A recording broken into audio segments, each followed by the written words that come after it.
Mara nyingi nimekuwa nikutana na hili swali kwenye mitandao yangu ya kijamii, lakini watu wananipigia simu na wengine wananitumia hata message.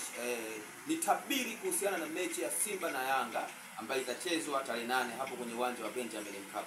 Nafikiri nimekuwa napata simu nyingi na message nyingi kutoka kwa watu, kwa kuwa mara nyingi huwa naitabiri mechi hii, na ninaposema huwa mara nyingi matokeo yanatoka hivyo.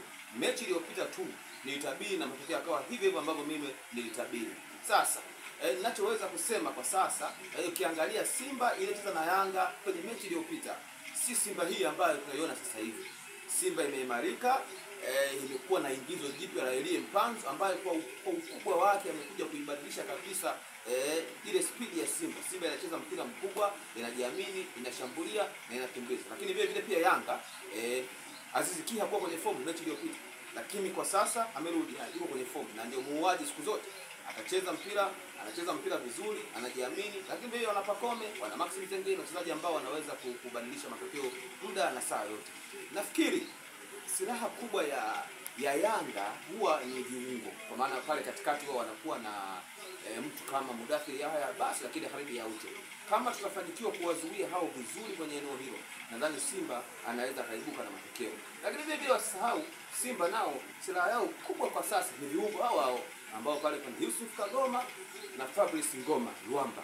Kwa hiyo nadhani ni mechi ambayo itakuwa tekniki kubwa ikihusisha viungo wa pande zote mbili. Lakini vile vile kwenye ushambuliaji, Simba wana washambuliaji wazuri, wana Kagoma, wana Elie Mpanzu, wana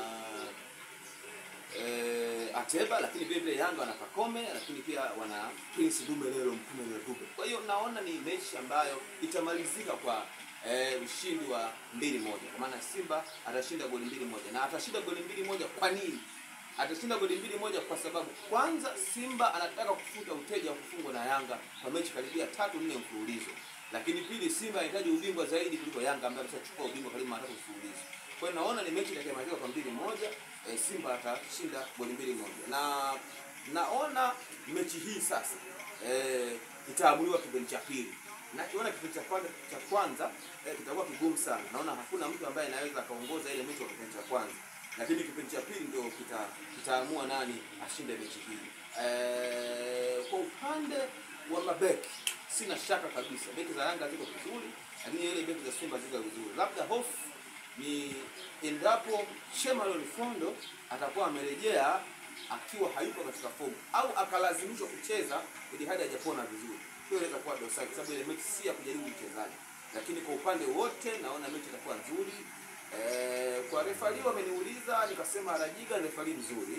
Kama anasimama kwenye haki ndio atakuwa mzuri. Maana siku zote mechi ya Simba na Yanga watu huwa kwanza wanaanza kuwaza kuhusu refari, lakini Rajiga kwa sifa alizonazo, labda kama atatawaliwa na masuala ya kishabiki tu, lakini kama ataamua kusimama kwenye haki nadhani itakuwa burudani la kutosha. Kwa hiyo nachotazama kwenye mechi ya Simba na Yanga ya kesho katika uwanja wa Benjamin Mkapa ni 2-1.